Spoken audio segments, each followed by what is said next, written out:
आपका अपने NCERT learner में आपका स्वागत है। आज हम पढ़ेंगे चैप्टर 1 जिसका नाम है फ्रेंच रेवोल्यूशन। तो चैप्टर को स्टार्ट करने से पहले आइए हम कुछ बातों को जान लेते हैं। तो अभी तक आपने 6 क्लास से लेके 8 क्लास के बीच में आपने इंडिया की हिस्ट्री के बारे में पढ़ा है और अगले 2 सालों में मतलब 9th और 10th की हिस्ट्री की बुक में आप ये जानने की कोशिश करेंगे कि भारत की जो पास्ट है उसकी जो हमने कहानी पढ़ी है वो वर्ल्ड के हिस्ट्री से कैसे जुड़ी हुई है। और जब हम ये जान जाएंगे तो इंडिया की जो हिस्ट्री है उसको हम और अच्छे तरीके से समझ पाएंगे। मैं आपको ये सब इसलिए बता रहा हूं क्योंकि अगर आप हिस्ट्री को रिलेट करके पढ़ेंगे तो आप हिस्ट्री को बहुत ही अच्छे से इंटरेस्टिंग वे में पढ़ पाएंगे और फिर आप इसे लंबे समय तक याद रख पाएंगे। इसलिए हम सबसे पहले चैप्टर्स की इंपॉर्टेंस जानेंगे। हम देखेंगे कि इन चैप्टर्स का इंडिया के कंटेक्स्ट में क्या इंपॉर्टेंस है और फिर हम चैप्टर को डिटेल में जानेंगे। इस तरह से आप चैप्टर के साथ इफेक्टिव वे में रिलेट कर पाएंगे और इंटरेस्टिंग वे में पढ़ते हुए आप लंबे समय तक याद रख पाएंगे। तो चलिए अब हम फ्रेंच रेवोल्यूशन के बारे में थोड़ा बात कर लेते हैं। आज हम लिबर्टी, फ्रीडम और इक्वालिटी को फॉर ग्रांटेड मान लेते हैं, लेकिन हमें ये याद रखना चाहिए कि इनका भी एक हिस्ट्री रहा है। फ्रेंच रेवोल्यूशन के जरिए आपको इस हिस्ट्री के एक हिस्से को समझने में मदद मिलेगी। आप फ्रेंच रेवोल्यूशन की इंपॉर्टेंस को इसी बात से अंदाजा लगा सकते हैं कि सदियों से चली आ रही जो मोनार्की थी उसको इसने समाप्त कर दिया। इस रेवोल्यूशन ने यह सोच पैदा की कि सबके जो है वो एक समान अधिकार होते हैं और हर व्यक्ति जो है वो बराबरी का जो है दावा है वो कर सकता है।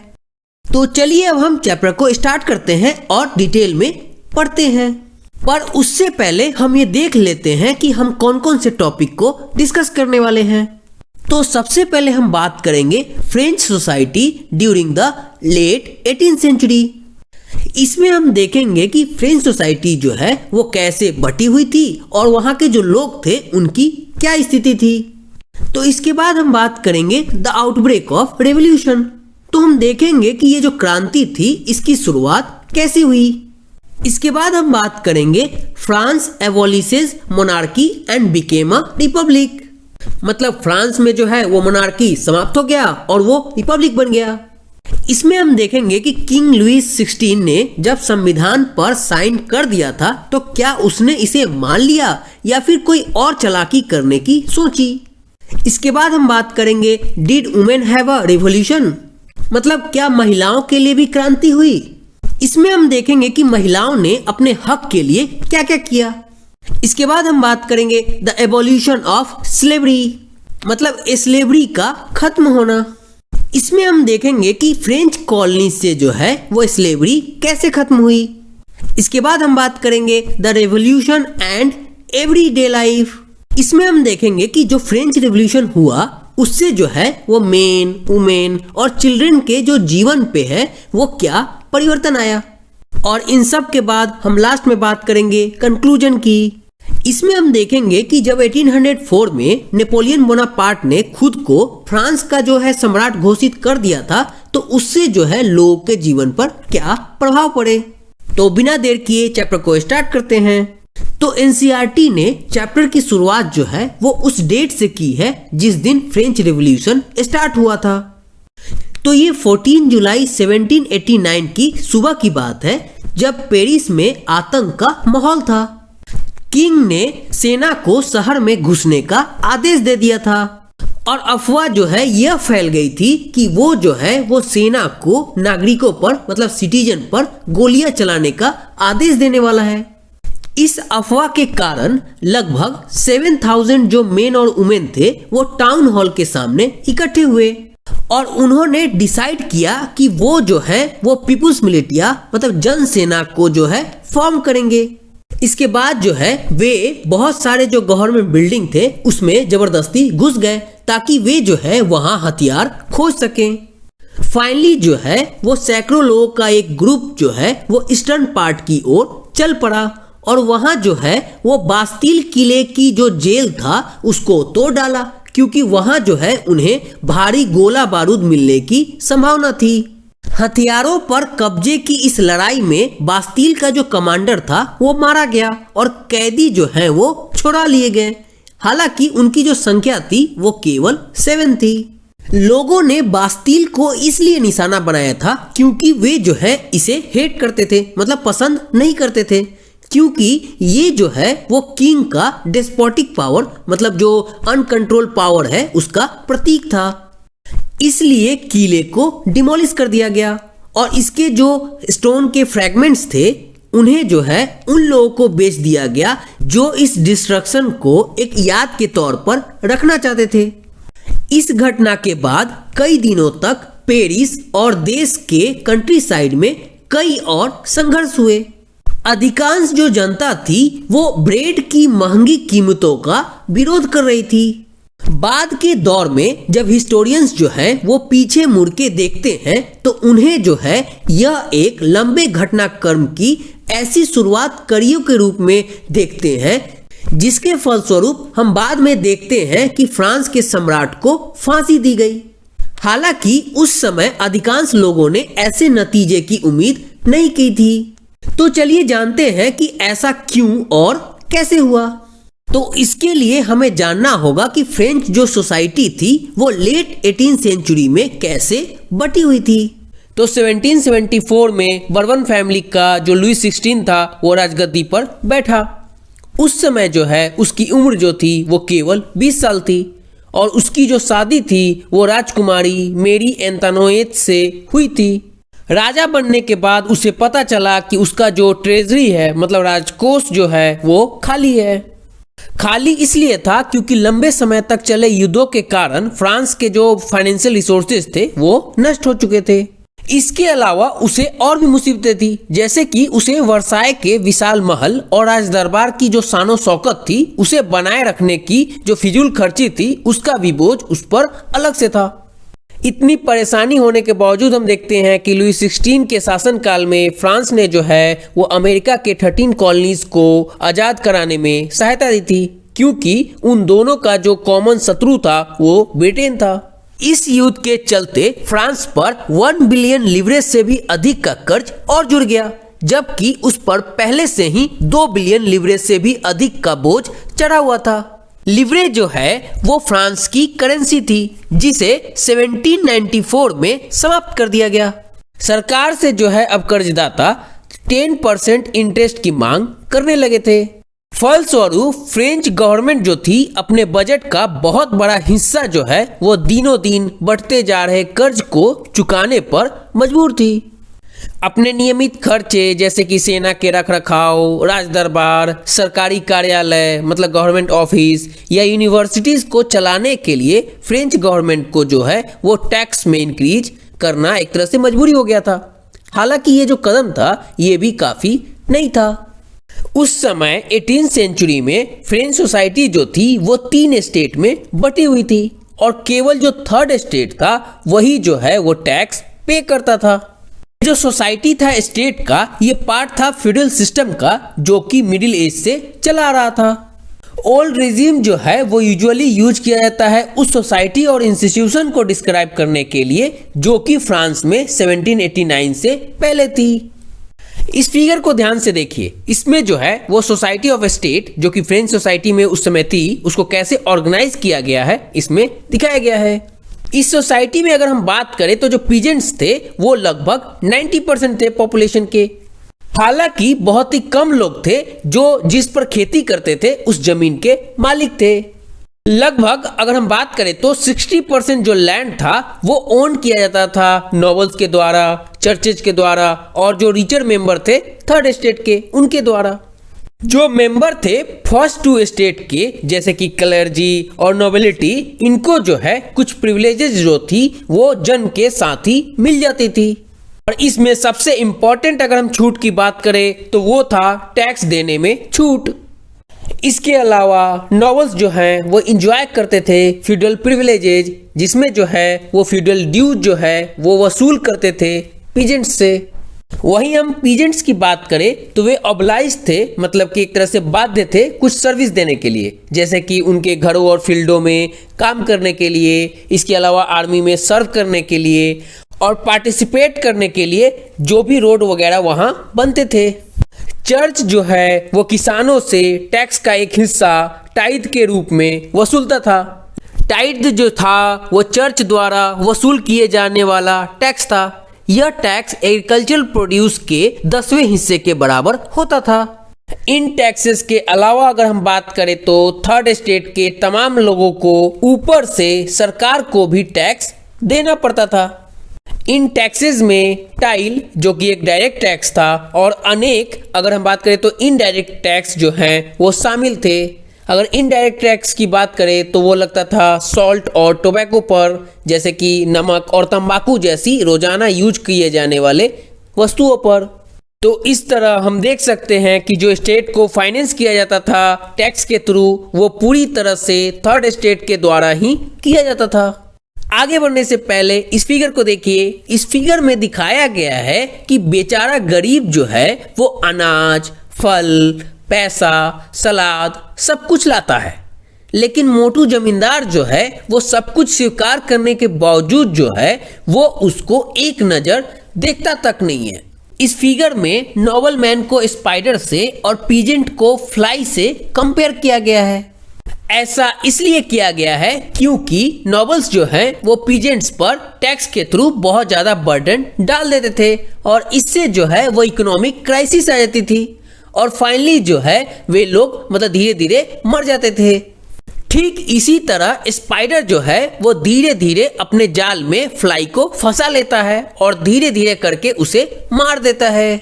ये दोनों ही केस काफी सिमिलर हैं, इसीलिए इसे कंपेयर किया गया है। तो अभी हमने देखा कि सोसाइटी जो है वो कैसे बटा हुआ है। अब हम बात करेंगे द स्ट्रगल टू सर्वाइव, मतलब हम देखेंगे कि जीने के लिए वो लोग क्या संघर्ष कर रहे थे। अगर हम फ्रांस की पॉपुलेशन की बात करें तो जो पॉपुलेशन 1715 में 23 मिलियन मतलब 2.3 करोड़ थी वो अब 1789 में बढ़कर 2.8 करोड़ मतलब 28 मिलियन हो गई थी।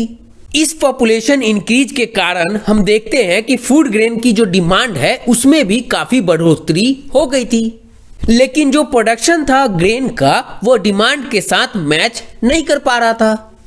इसलिए जैसा कि हम जानते हैं कि जब प्रोडक्शन जो है वो कम होता है और डिमांड ज्यादा होती है तो जो प्राइस होती है चीजों की वो काफी बढ़ जाती है और यही हुआ।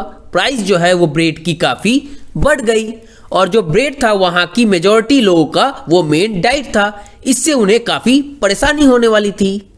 अधिकतर जो वर्कर थे वो कारखानों में मजदूरी करते थे और उनकी जो मजदूरी होती थी वो मालिक तय करते थे, लेकिन मजदूरी जो है वो महंगाई की दर से नहीं बढ़ रही थी। फलस्वरूप हम देखते हैं कि अमीर और गरीब के बीच में जो अंतर था वो और बढ़ने लगा। स्थिति जो है वो और बदतर तब हो जाती थी जब ड्राउट या हेल मतलब कि सूखे और ओले के प्रकोप से पैदावार जो है वो गिर जाती थी। इससे जो है वो रोजी रोटी का संकट जो है वो पैदा हो जाता था। ऐसी सबसिस्टेंस जो क्राइसिस थी वो ओल्ड रेजिम के दौरान फ्रांस में काफी आम बात थी। सबसिस्टेंस क्राइसिस जो है वो एक तरह का एक्सट्रीम सिचुएशन होती है जब बेसिक मींस ऑफ लाइवलीहुड जो है वो खतरे में पड़ जाती है। तो अब हम बात करेंगे ग्रोइंग मिडिल क्लास की, जो कि प्रिविलेजेस की अंत की कल्पना करता है। तो पास्ट में भी पीजेंट्स और वर्कर जो थे वो टैक्स बढ़ने और फूड स्कार्सिटी मतलब अकाल के समय जो है वो विद्रोह कर चुके थे, परंतु उनके पास जो है वो सोशल और इकोनॉमिक व्यवस्था में बुनियादी बदलाव लाने के लिए कोई मीन्स या प्रोग्राम्स नहीं थे। ये जिम्मेदारी जो है वो थर्ड स्टेट के उन ग्रुप्स पर छोड़ दी गई थी जो कि काफी समृद्ध थे और एजुकेशन के साथ साथ न्यू आइडियाज के संपर्क में आ चुके थे। आगे हम देखते हैं कि 18th सेंचुरी में एक नए सोशल ग्रुप का उदय हुआ जिसे जो है मिडिल क्लास कहा गया, जिसने जो है फैलते ओवरसीज ट्रेड और वूलन तथा सिल्क टेक्सटाइल के उत्पादन के बल पर संपत्ति अर्जित की। वूलन या सिल्क टेक्सटाइल का या तो एक्सपोर्ट किया जाता था या समाज के समृद्ध लोग जो है उसे खरीद लेते थे। थर्ड स्टेट में इन मर्चेंट्स और मैन्युफैक्चरर्स के अलावा अगर हम बात करें तो प्रोफेशनल्स भी थे, जैसे कि लॉयर्स, एडमिनिस्ट्रेटिव ऑफिशियल्स। ये सभी जो हैं वो पढ़े लिखे थे और इनका मानना था कि समाज के किसी भी ग्रुप के पास जन्म से प्रिविलेज नहीं होना चाहिए, बल्कि किसी भी व्यक्ति की जो सोशल पोजीशन है उसका आधार उसकी योग्यता होनी चाहिए।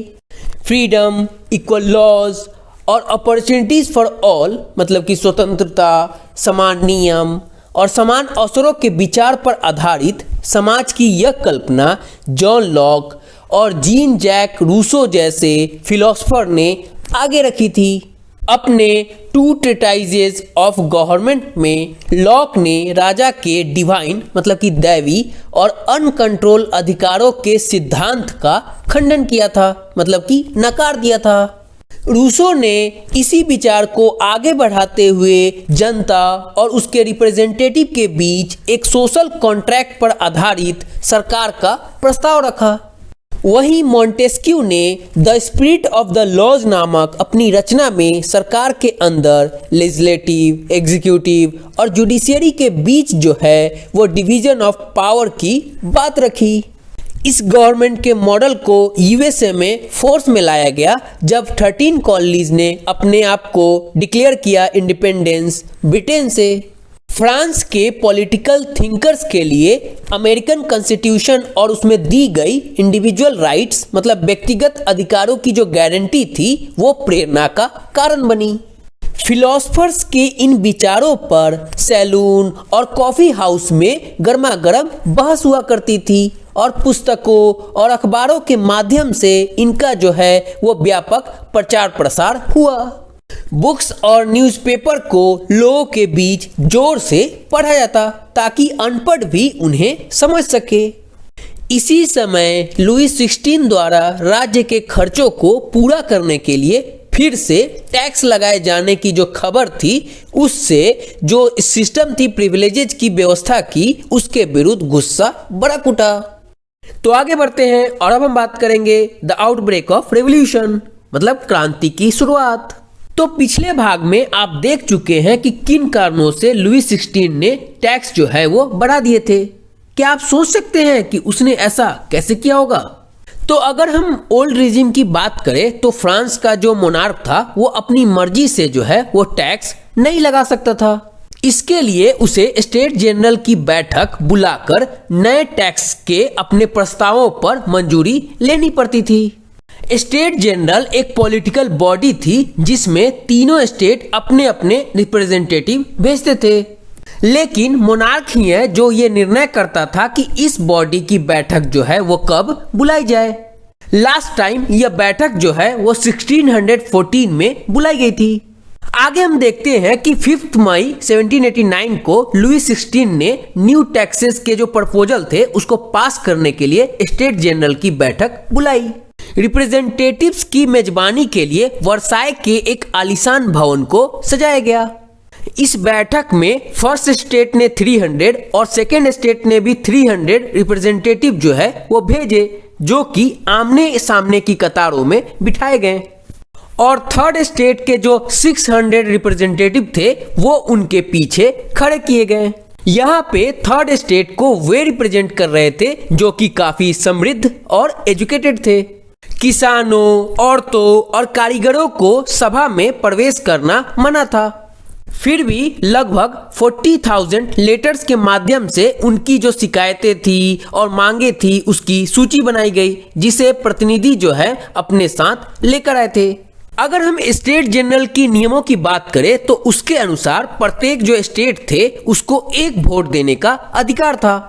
इस बार भी लुई 16 जो है इसी प्रथा को कंटिन्यू करना चाहते थे, लेकिन थर्ड स्टेट के जो रिप्रेजेंटेटिव थे उन्होंने मांग रखी कि अब की बार जो है पूरी सभा द्वारा मतदान कराया जाना चाहिए, जिसमें प्रत्येक जो सदस्य हैं उनको एक वोट देने का अधिकार होगा।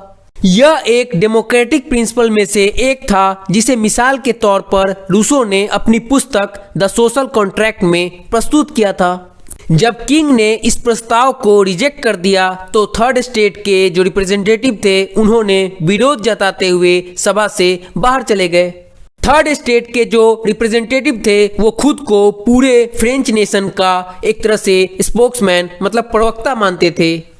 20 जून को ये प्रतिनिधि वर्साय के इंडोर टेनिस कोर्ट में जमा हुए।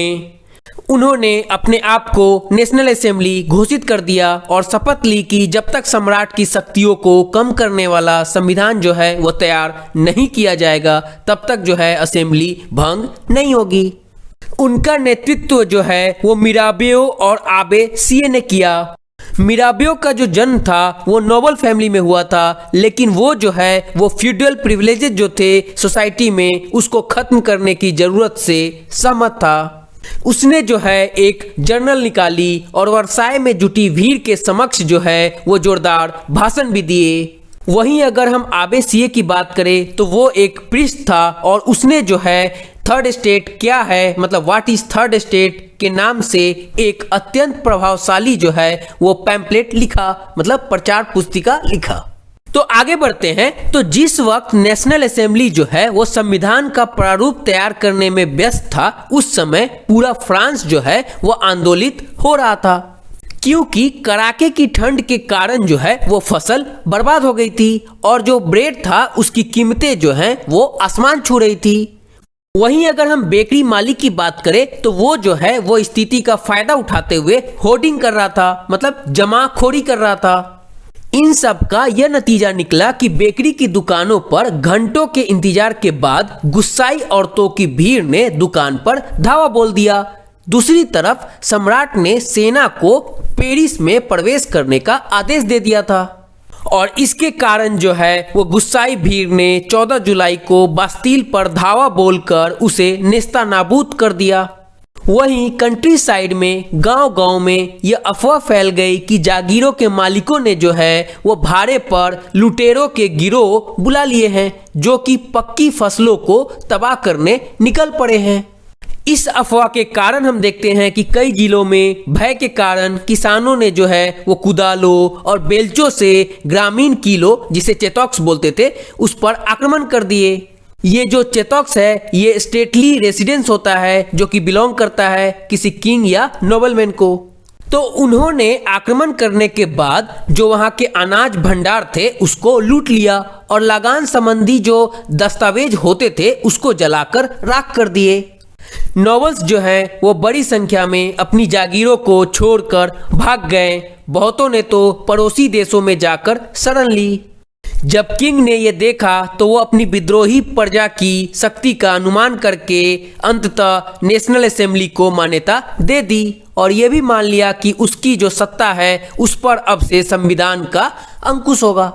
और 4 अगस्त 1789 की रात को असेंबली ने टैक्सेस और ऑब्लिगेशन जो थे फ्यूडल सिस्टम के उसको खत्म करने का आदेश पारित किया। इसके अलावा जो क्लेर्जी वर्ग के लोग थे उनको भी अपने प्रिविलेजेज को छोड़ देने के लिए विवश किया गया। इसके अलावा तीदे जो कि धार्मिक कर था उसको समाप्त कर दिया गया और चर्च जो है जो जमीन को ओन करता था उसको जब्त कर लिया गया। इस प्रकार कम से कम 2 बिलियन लिब्रे की संपत्ति जो है वो सरकार के हाथ में आ गई। तो आगे बढ़ते हैं और अब हम बात करेंगे France becomes a constitutional monarchy. मतलब फ्रांस में मोनार्क जो है अब संविधान के अंदर काम करेगा। तो नेशनल असेंबली ने 1791 में संविधान का जो है वो प्रारूप पूरा कर लिया। इसका मुख्य उद्देश्य था सम्राट की शक्तियों को सीमित करना। इन पावर्स को जो है वो एक हाथ में कंसंट्रेट करने की बजाय जो है अब इन पावर्स को सेपरेट कर दिया गया और जो डिफरेंट इंस्टीट्यूशंस थे उनमें बांट दिया गया, जैसे कि लेजिस्लेचर में, एग्जीक्यूटिव में और जुडिशियरी में। इस चीज ने फ्रांस को जो है वो एक कॉन्स्टिट्यूशनल मोनार्की बना दिया। आगे बढ़ने से पहले इस फिगर को देखिए। इसमें जो है ये दिखाया गया है कि न्यू पॉलिटिकल सिस्टम जो है वो कैसे काम करेगा। इस फिगर में आप देख सकते हैं कि पावर्स को जो है वो 3 पार्ट्स में बांट दिया गया है, जुडिशियरी, एग्जीक्यूटिव और लेजिस्लेचर में। चूंकि सारे लोगों को जो है वो वोट देने का अधिकार नहीं मिला था, तो जिन लोगों को भी ये वोट का अधिकार मिला था वे लोग जो है वो इलेक्टर्स को चुनते थे और फिर फर्दर जो है ये इलेक्टर्स जो है वो नेशनल असेंबली के मेंबर्स को चुनते थे और फिर ये जो नेशनल असेंबली के मेंबर्स होते थे ये किंग को भी कंट्रोल करते थे और मिनिस्टर्स को भी कंट्रोल करते थे। अगर हम जुडिशियरी की बात करें तो यहाँ भी जो है जिन लोगों को वोट देने का अधिकार मिला था वही लोग जो है वो वोट देके जुडिशरी को चुनते थे। जिन लोगों को वोट देने का अधिकार मिला था उन्हें एक्टिव सिटीजन कहा जाता था और जिन लोगों को वोट देने का अधिकार नहीं मिला था उन्हें पैसिव सिटीजन कहा जाता था। तो आगे बढ़ते हैं। तो 1791 के संविधान ने कानून बनाने का जो अधिकार था वो नेशनल असेंबली को सौंप दिया। नेशनल असेंबली जो है वो इनडायरेक्टली तरीके से इलेक्ट होती थी। इनडायरेक्टली इसलिए क्योंकि जो है यहाँ पर सिटीजन्स जो है वो वोट देके एक ग्रुप ऑफ इलेक्टर्स चुनते थे और ये इलेक्टर्स जो हैं वो फर्दर जो है असेंबली के मेंबर्स को चुनते थे।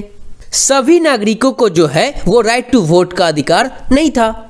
केवल उन्हीं लोगों को जिनकी उम्र 25 वर्ष से ज्यादा थी और जो कम से कम 3 दिन की जो मजदूरी होती थी उसके बराबर टैक्स चुकाते थे, उन्हीं को जो है वो एक्टिव सिटीजन का स्टेटस दिया गया और वही लोग जो हैं वो वोट दे सकते थे। बाकी बचे पुरुष और सारी की सारी महिलाएं जो हैं उनको पैसिव सिटीजन का दर्जा दे दिया गया। अगर किसी को इलेक्टर बनने के लिए क्वालिफाई करना हो या मेंबर बनना हो असेंबली का तो उसे जो है टैक्स पेयर की लिस्ट में हाईएस्ट ब्रैकेट में होना जरूरी था। वहीं अगर हम कॉन्स्टिट्यूशन की बात करें तो वो स्टार्ट होता था right of man and citizen के डिक्लेरेशन के साथ। इनमें राइट्स थे जैसे कि right to life, freedom of speech, freedom of opinion, equality before law. इन सब को जो है वो नेचुरल और कभी अलग न होने वाला राइट के रूप में एस्टैब्लिश किया गया। मतलब ये जो अधिकार थे ये प्रत्येक व्यक्ति को अब बर्थ से ही प्राप्त थे और इन अधिकारों को जो है अब छीना नहीं जा सकता था।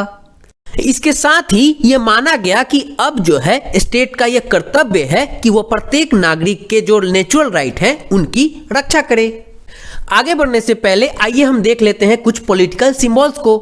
इसमें हम देखेंगे कि ये पॉलिटिकल सिंबल्स जो है वो क्यों यूज होते थे।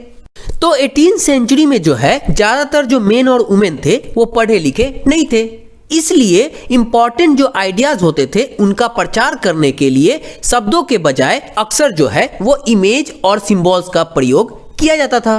ले बार्बिया ने अपनी पेंटिंग में डिक्लेरेशन ऑफ राइट्स को लोगों तक पहुंचाने के लिए अनेक सिंबल्स का प्रयोग किया। आइए इन सिंबल्स को समझने की कोशिश करें।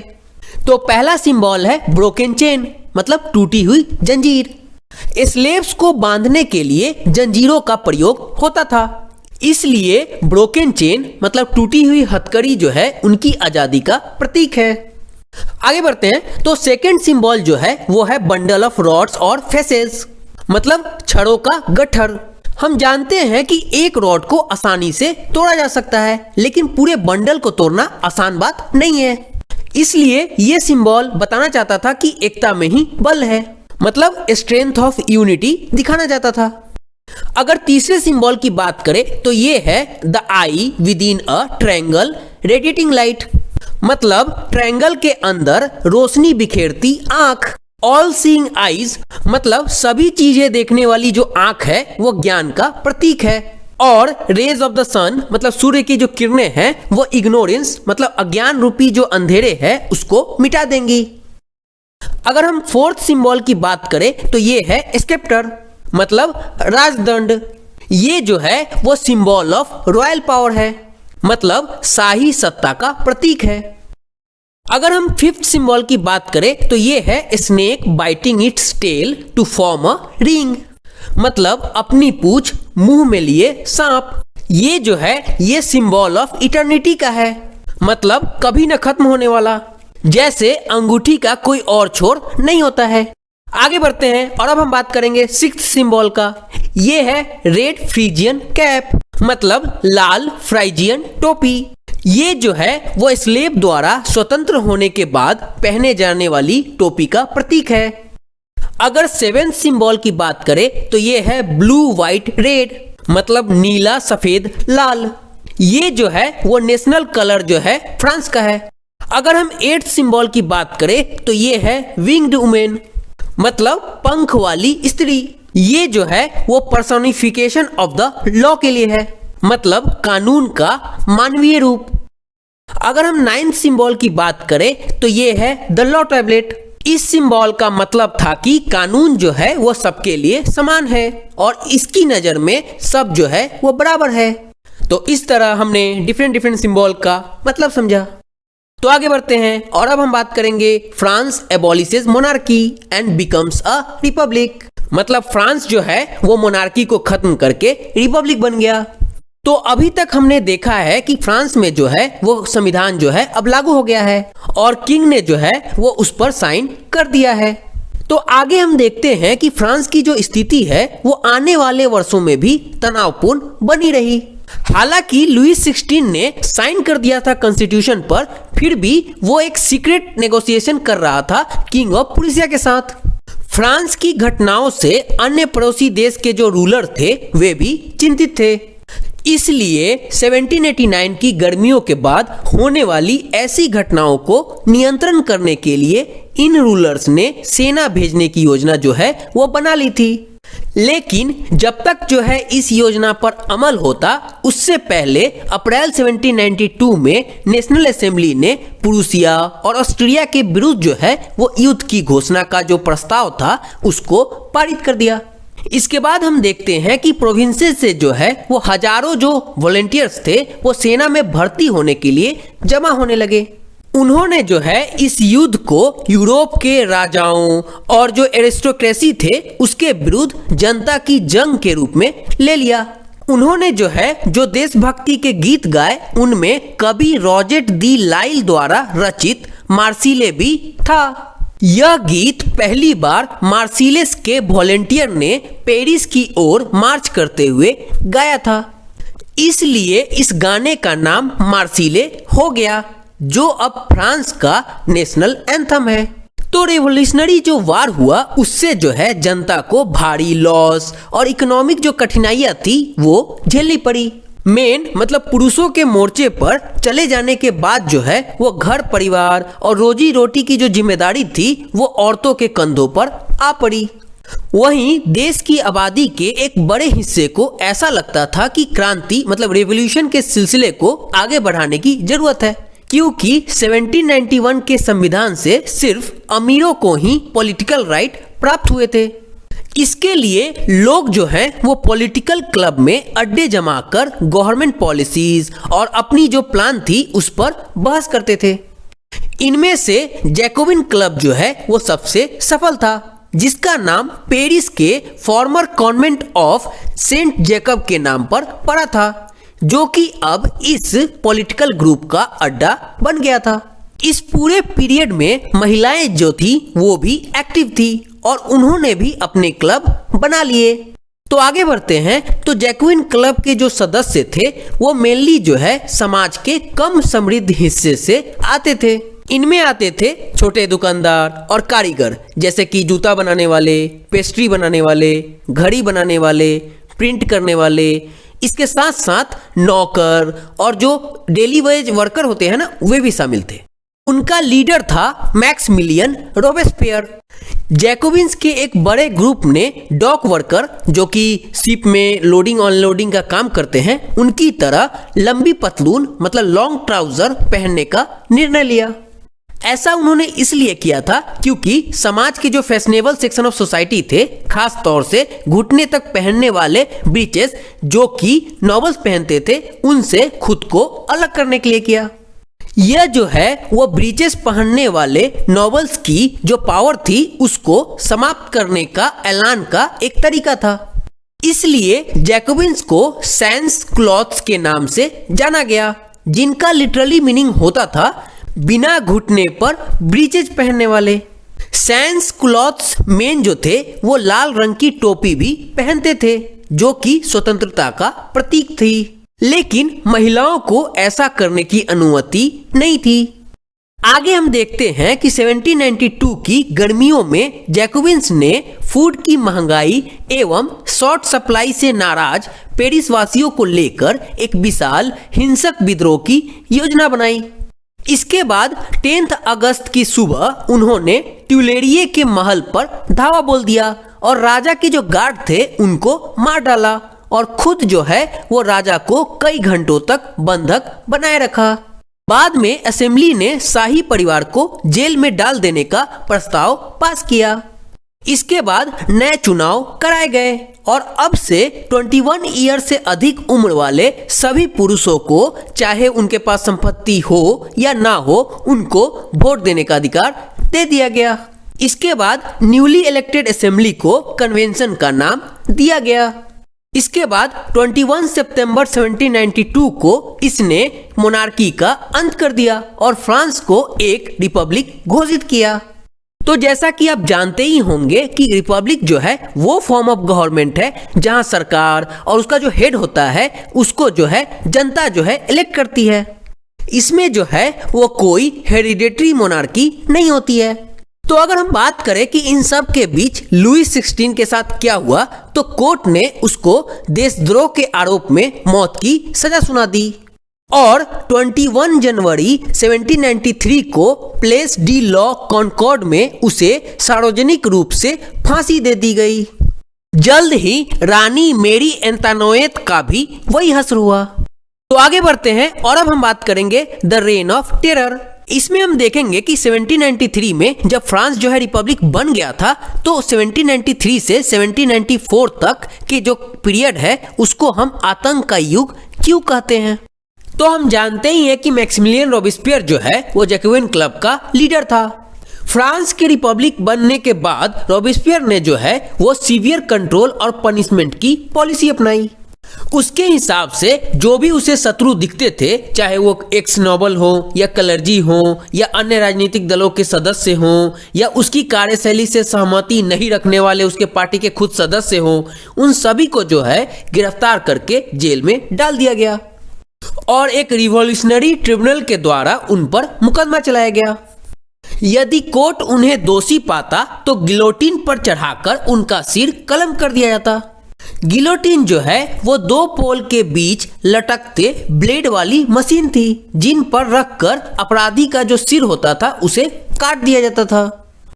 इस मशीन का जो नाम है वो डॉक्टर गिलोटिन के नाम पर पड़ा क्योंकि उन्होंने इसे इन्वेंट किया था। तो आगे बढ़ते हैं। तो रॉबेस्पियर के गवर्नमेंट ने कानून बनाकर मजदूरी एवं कीमतों की जो अधिकतम सीमा होती थी उसे तय कर दी। इसके अलावा मीट और ब्रेड की राशनिंग कर दी गई, मतलब ये फिक्स कर दिया गया कि कौन कितना रख सकता है। इसके बाद पीजेंट्स को अपना अनाज शहरों में ले जाकर सरकार द्वारा तय किए गए कीमत पर बेचने के लिए फोर्स किया गया और महंगे जो आटे होते थे उनके इस्तेमाल पर रोक लगा दी गई। इसके बाद सभी नागरिकों के लिए गेहूं से बनी और बराबरी का प्रतीक माने जाने वाली इक्वालिटी ब्रेड खाना अनिवार्य कर दिया गया, मतलब फिक्स कर दिया गया।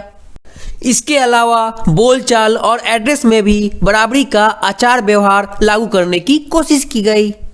इसके लिए ट्रेडिशनल मॉन्सियूर एवं मदाम के स्थान पर अब सभी फ्रेंच मेन और वुमेन को सितोयन एवं सितोइन के नाम से एड्रेस किया जाने लगा। इसके बाद चर्चों को बंद कर दिया गया और उनके भवनों को बैराक या दफ्तर बना दिया गया। इस तरह से रॉबेस्पियर ने अपनी पॉलिसीज को इतनी सख्ती से लागू किया कि उसके जो समर्थक थे वे भी जो है अब चेंज चाहने लगे। इसके फलस्वरूप अंततः जो है जुलाई 1794 में कोर्ट द्वारा उसे दोषी ठहराया गया और गिरफ्तार करके अगले ही दिन उसे गिलोटिन पर चढ़ा दिया गया। आगे बढ़ने से पहले इस फिगर को देखिए। अक्सर जो रिवॉल्यूशनरी गवर्नमेंट होती थी वो अनेक प्रकार से जनता की वफादारी हासिल करना चाहती थी। उनमें से एक था कि इस प्रकार के उत्सवों का आयोजन करना था। इस फिगर में हम देख सकते हैं कि एंशिएंट रोम और ग्रीस के जो सिंबल हैं उनका इस्तेमाल किया गया है। तो आगे बढ़ते हैं और अब हम बात करेंगे अ डायरेक्टरी रूल्स फ्रांस। जब जैकोबिन गवर्नमेंट का पतन हो गया तब मिडिल क्लास के जो संपन्न तबके के लोग थे उनके पास सत्ता आ गई। अब जो है नया संविधान इंट्रोड्यूस किया गया जिसके तहत अगर किसी के पास संपत्ति नहीं है तो उसे वोट देने का अधिकार नहीं है। इस संविधान में 2 इलेक्टेड लेजिस्लेटिव काउंसिल का प्रावधान था। इसने जो है फिर डायरेक्टरी को अपॉइंट किया जो कि 5 मेंबर का एक एग्जीक्यूटिव था। इस प्रावधान का मेन मकसद ये था कि किसी भी तरह से एक आदमी के हाथ में पूरा पावर का कंसंट्रेशन नहीं होना चाहिए जैसा कि जैकोबिन्स में हो गया था। लेकिन डायरेक्टरों का जो झगड़ा था वो अक्सर लेजिस्लेटिव काउंसिल से होता रहता था और तब जो है लेजिस्लेटिव काउंसिल जो है उन्हें डिसमिस करने की कोशिश करती थी। डायरेक्टरी की पॉलिटिकल इनस्टेबिलिटी ने मिलिट्री डिक्टेटर नेपोलियन बोनापार्ट के राइज का वे तैयार किया। तो ये जो सारे चेंजेस हो रहे थे फॉर्म ऑफ गवर्नमेंट के दौरान, उस समय हम देखते हैं कि आइडियल्स जो हैं फ्रीडम के, इक्वालिटी बिफोर लॉ के और फ्रेटर्निटी के, ये जो है इंस्पायरिंग आइडियल बने रहे और ये मोटिवेट करते रहे पॉलिटिकल मूवमेंट को, जो भी फ्रांस या रेस्ट ऑफ द यूरोप में आगे की सेंचुरीज में होते रहे। तो आगे बढ़ते हैं और अब हम बात करेंगे did women have a revolution, मतलब क्या महिलाओं के लिए भी क्रांति हुई। तो हम शुरुआत से ही देखते हैं कि वुमेन जो है वो एक्टिव पार्टिसिपेंट रहती हैं उन सारे इवेंट्स में जो कि इंपॉर्टेंट चेंजेस लाई थी फ्रेंच सोसाइटी में। उन्हें उम्मीद थी कि उनके भाग लेने से रिवॉल्यूशनरी गवर्नमेंट जो है उनका जीवन सुधारने हेतु ठोस कदम उठाने के लिए प्रेरित होगी। थर्ड स्टेट की जो अधिकांश महिलाएं थी वो लाइवलीहुड के लिए काम करती थी। वे जो है सिलाई बुनाई, कपड़ों की धुलाई करती थी, बाजारों में फल फूल सब्जियां बेचती थी। इसके अलावा संपन्न घरों में घरेलू काम भी करती थी। उस समय अधिकांश जो महिलाएं थी उनके पास पढ़ाई लिखाई या जॉब ट्रेनिंग के मौके नहीं थे। केवल नॉबल्स की लड़कियां, इसके अलावा जो थर्ड स्टेट के धनी परिवार की लड़कियां होती थी वही केवल कॉन्वेंट में पढ़ पाती थी। इसके बाद जो है उनकी शादी कर दी जाती थी।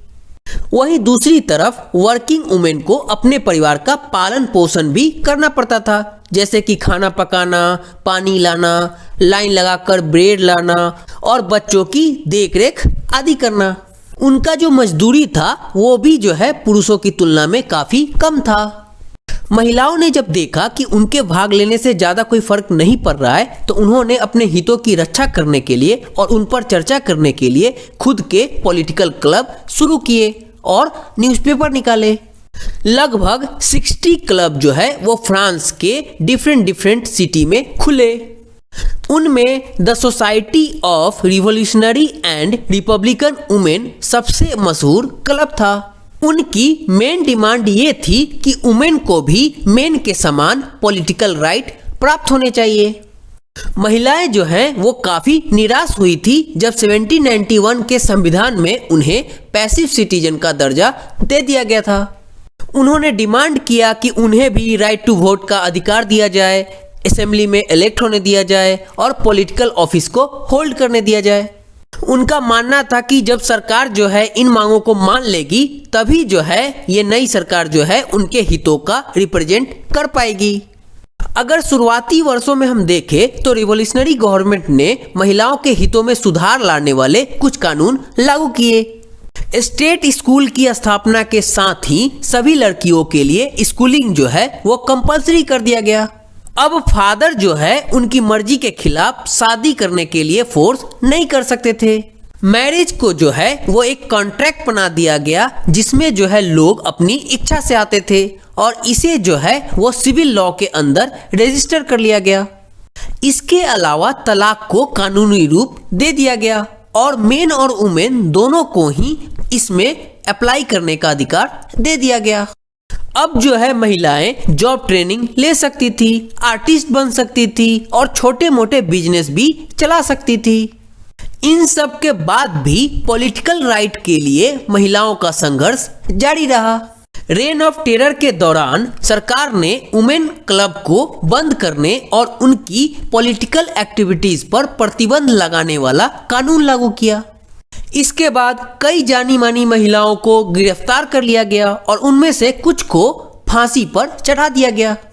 वुमेन के ये जो मूवमेंट है वोटिंग राइट और इक्वल वेजेज के लिए, ये कंटिन्यू रहे अगले 200 सालों तक बहुत सारे पार्ट्स ऑफ द वर्ल्ड में। ये जो वोट के लिए फाइट था ये जो है इंटरनेशनल सफरेज मूवमेंट के द्वारा लेट 19th और अर्ली 20th सेंचुरी में भी जारी रहा और रेवोल्यूशनरी ईयर के दौरान फ्रेंच वुमेन ने जो भी पॉलिटिकल एक्टिविटी की थी उसको जो है एज ए इंस्पायरिंग स्टोरी के रूप में जिंदा रखा गया। और फाइनली हम देखते हैं कि 1946 में फ्रांस की महिलाओं को भी राइट टू वोट का अधिकार मिल गया। तो आगे बढ़ने से पहले इस फिगर को देखिए, इनका नाम ओलंप दे गूज है। ये जो है रिवॉल्यूशनरी फ्रांस में one of the most politically active women थी। इन्होंने प्रोटेस्ट किया था जब कॉन्स्टिट्यूशन और declaration of right of man and citizen में महिलाओं को उनके बेसिक राइट से वंचित कर दिया गया था। इसके अलावा 1793 में वुमेन क्लब को जबरदस्ती बंद करने के लिए जैकोबिन गवर्नमेंट का इन्होंने काफी क्रिटिसाइज किया था, जिसके कारण उन्हें जो है नेशनल कन्वेंशन द्वारा देशद्रोह का मुकदमा चलाया गया और इसके तुरंत बाद ही उन्हें फांसी पर लटका दिया गया। तो आगे बढ़ते हैं और अब हम बात करेंगे द एबोल्यूशन ऑफ स्लेवरी, मतलब दास प्रथा का खत्म होना। जैकोबिन शासन की one of the most revolutionary, मतलब क्रांतिकारी अगर सामाजिक सुधार की बात करें तो वो था स्लेवरी का खत्म करना, वो भी फ्रेंच कॉलोनी से। कॉलोनी जो थी कैरेबियन में मार्टिनिक, गॉडेलोप और सैन डोमिंगो, वो जो है इम्पोर्टेंट सप्लायर थी कमोडिटीज की, जैसे कि टोबैको, इंडिगो, शुगर और कॉफी की। लेकिन यूरोपियंस को दूर जाके काम करने की इच्छा नहीं थी और इसलिए प्लांटेशन में लेबर की कमी हो जाती थी। इस कमी को यूरोप, अफ्रीका और अमेरिका के बीच ट्रायंगुलर स्लेवरी के द्वारा पूरा किया गया। यह जो स्लेव ट्रेड है ये 17th सेंचुरी में शुरू हुआ। फ्रेंच मर्चेंट जो हैं वो बोर्दोक्स या नान्ते पोर्ट से अफ्रीका तट पर जहाज ले जाते थे, जहां पे वे जो है स्थानीय सरदार जो होते थे उनसे स्लेव खरीदते थे। इसके बाद स्लेव्स को निशान लगाकर उनमें हथकड़ियां डालकर अटलांटिक से कैरेबियन तक 3 माह, मतलब कि 3 महीने लंबी समुद्री यात्रा के लिए जहाजों में ठूंस दिया जाता था। वहां लाने के बाद उन्हें प्लांटेशन ओनर को बेच दिया जाता था। इसके बाद इन स्लेव लेबर को ये लोग काफी एक्सप्लॉइट करते थे और जो ग्रोइंग डिमांड था यूरोपियन मार्केट में शुगर, कॉफी और इंडिगो का, उसको पूरा करते थे। बोर्दोक्स और नान्ते जैसे पोर्ट जो हैं वो फलते फूलते स्लेव ट्रेड के कारण ही समृद्ध नगर बन पाए। 18th सेंचुरी के दौरान हम देखते हैं कि फ्रांस में स्लेव ट्रेड की ज्यादा निंदा नहीं हुई। हालांकि नेशनल असेंबली में लंबी बहस हुई कि व्यक्ति के जो राइट हैं क्या उन्हें कॉलोनीज में रहने वाले जो प्रजा है उनके साथ फ्रांस में रहने वाली सारी प्रजा को प्रदान किए जाएं कि नहीं। लेकिन स्लेव ट्रेड पर निर्भर बिजनेसमैन के विरोध के भय से नेशनल असेंबली ने कोई कानून पास नहीं किया। फाइनली हम देखते हैं कि 1794 में कन्वेंशन ने फ्रेंच ओवरसीज में जो स्लेव थे उनको फ्री करने के लिए लॉ पास किए। हालांकि ये जो कानून था ये बहुत ही कम समय के लिए लागू रहा, क्योंकि 10 साल के बाद नेपोलियन ने जो है स्लेवरी को फिर से शुरू कर दिया। इसके अलावा प्लांटेशन ओनर को अपने इकोनॉमिक इंटरेस्ट सुधारने के लिए अफ्रीकी निग्रो लोगों को गुलाम बनाने की स्वतंत्रता मिल गई। निग्रो जो है वो अफ्रीका में सहारा डिजर्ट के साउथ में रहने वाले स्थानीय लोगों के लिए यूज किया जाता है। स्लेवरी जो है वो फाइनली अंतिम रूप से फ्रेंच कॉलोनीज में 1848 में खत्म हुई। तो आगे बढ़ते हैं और अब हम बात करेंगे the revolution and everyday life, मतलब क्रांति और रोजाना की जिंदगी। तो ये सवाल उठता है कि क्या पॉलिटिक्स जो है वो लोगों का पहनावा, उनकी बोलचाल अथवा उनके द्वारा पढ़ी जाने वाली पुस्तकों को बदल सकती है क्या? आइए देखते हैं। 1789 के बाद के वर्षों में फ्रांस के मेन, वुमेन और चिल्ड्रन के जीवन में ऐसे अनेक परिवर्तन आए। रिवॉल्यूशनरी गवर्नमेंट ने कानून बनाकर लिबर्टी और इक्वालिटी के जो आदर्श थे उसको रोजाना की जिंदगी में उतारने का प्रयास किया। बास्टील के विध्वंस के बाद 1789 की गर्मियों में जो सबसे महत्वपूर्ण कानून जो है अस्तित्व में आया वो था सेंसरशिप की समाप्ति। ओल्ड रिजीम के समय जितने भी रिटेन मटेरियल होते थे, कल्चरल एक्टिविटीज होती थी जैसे कि बुक्स, न्यूज़पेपर, प्ले, ये तभी पब्लिश की जा सकती थी जब किंग के जो सेंसर के अधिकारी होते थे वो इसको अप्रूव कर दे। लेकिन अब जो है declaration of right of man and citizen ने फ्रीडम ऑफ स्पीच और एक्सप्रेशन को जो है वो नेचुरल राइट घोषित कर दिया। इसके परिणाम स्वरूप हम देखते हैं कि फ्रांस के शहरों में न्यूज़पेपर, पैम्पलेट, बुक और प्रिंटेड जो पिक्चर्स थी उसकी बाढ़ सी आ गई, जहां से वो तेजी से गांव देहात तक पहुंच सकी। इनमें जो है वो फ्रांस में घट रही घटनाओं और जो चेंजेस आ रहे थे उनके बारे में डिस्क्रिप्शन होता और साथ में डिस्कशन भी था। फ्रीडम ऑफ प्रेस का मतलब अब ये भी था कि अपोजिंग व्यूज भी व्यक्त किए जा सकते थे। प्रिंट के माध्यम से एक पक्ष जो है वो दूसरे पक्ष को अपने दृष्टिकोण से कन्विंस करने की कोशिश करता था।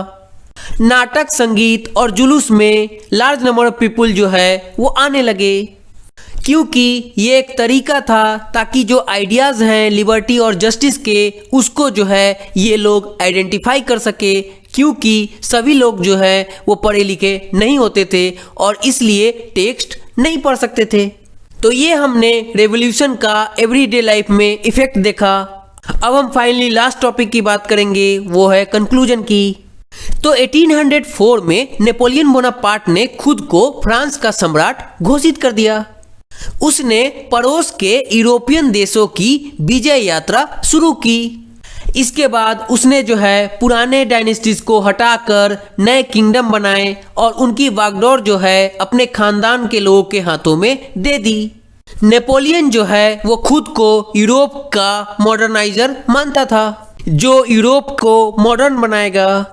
उसने जो है बहुत सारे लॉ इंट्रोड्यूस किए, जैसे कि प्रोटेक्शन ऑफ प्राइवेट प्रॉपर्टी, मतलब निजी संपत्ति की सुरक्षा के लिए कानून बनाए, और इसके अलावा डेसिमल सिस्टम पर आधारित वेट एंड मेजर की यूनिफॉर्म सिस्टम चलाई।